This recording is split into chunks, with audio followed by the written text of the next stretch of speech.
About 2 months ago, my Maytag dishwasher made a horrible grinding noise that sounded like a wounded dinosaur. So I took it apart and fixed it, and this is how I did it. First, you unscrew the piece in the middle, and then the lower sprayer will lift out. Then you use a T20 star bit to remove the 6 screws that are exposed.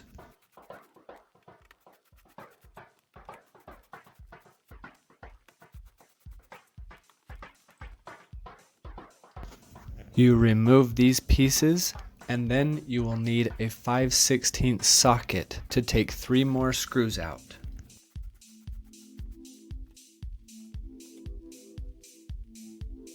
This is the part that broke off and was making the wounded dinosaur noise. You can see it left black marks where it was scraping against the impeller. I used super glue that was heat resistant to glue the broken piece back on. There were 3 small holes, and I put extra glue there and around the edges to make sure it would not come apart again. I let it dry for 24 hours and then I put it back together. I've been using the dishwasher for 2 months and it hasn't been giving me any problems.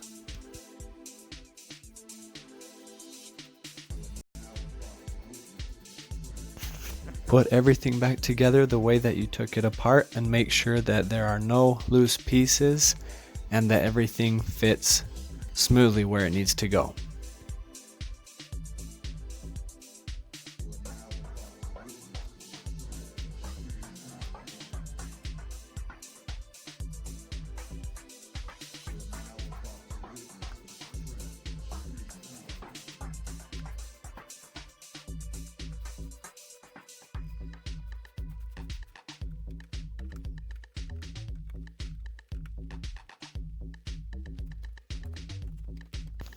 Once you get everything put back together and the center nut put back in, give it a spin and make sure that there's no grinding noises and that it's spinning smoothly. Hopefully this helped, and good luck.